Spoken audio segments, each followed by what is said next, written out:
കനത്ത കൃഷിനാശത്തിലേക്ക് നീങ്ങുകയാണ് പാലക്കാട് ചിറ്റൂർ. പറമ്പിക്കുളം ആളിയാർ പദ്ധതി പ്രകാരമുള്ള വെള്ളം കിട്ടാതെയാണ് കൃഷിയെ ആശ്രയിക്കുന്ന ഈ നാട് പ്രതിസന്ധിയിലകപ്പെട്ടത്. ഉദ്യോഗസ്ഥരുടെയും സംസ്ഥാന സർക്കാരിന്റെയും നിഷ്ക്രിയമായ നടപടികളാണ് തങ്ങളുടെ ദുരവസ്ഥയ്ക്ക് കാരണമെന്ന് കർഷകർ പറയുന്നു.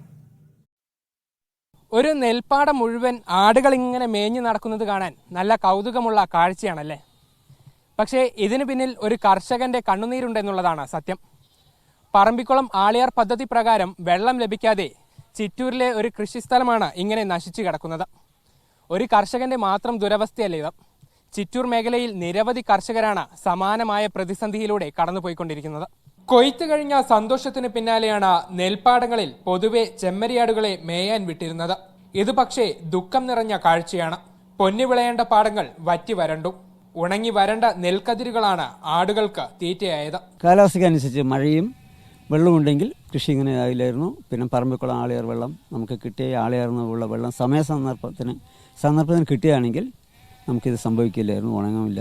പറമ്പിക്കുളം ആളിയാർ കരാർ പ്രകാരമുള്ള ജലം ലഭിക്കാത്തതാണ് മേഖലയിലെ കൃഷിനാശത്തിന് പിന്നിൽ. സംസ്ഥാനത്തെ ഉദ്യോഗസ്ഥരുടെ അലസമായ ഇടപെടലാണ് തങ്ങളുടെ ഇന്നത്തെ ദുരവസ്ഥയ്ക്ക് കാരണമെന്ന് കർഷകർ കുറ്റപ്പെടുത്തുന്നു. 8 ലക്ഷം ഹെക്ടർ കൃഷി ചെയ്ത സ്ഥലത്ത് ഇപ്പൊ 2 ലക്ഷത്തിൽ താഴെയായി. ഇതിന്റെ കാരണം ആരാണെന്ന് ചോദിച്ചാൽ ഈ മാറി മാറി വന്ന ഗവൺമെന്റിന്റെ കഴിവുകേടാണ്. ഏറെക്കുറെ ഇത് തന്നെയാണ് ചിറ്റൂരിലെ അവസ്ഥ. പകുതിയിലേറെ ജലസ്രോതസ്സുകളും ഇതുപോലെ വറ്റി വരണ്ടു. പറമ്പിക്കുളം ആളിയാർ പദ്ധതി പ്രകാരമുള്ള ജലം മാത്രമായിരുന്നു കർഷകരുടെ ഏക ആശ്വാസം.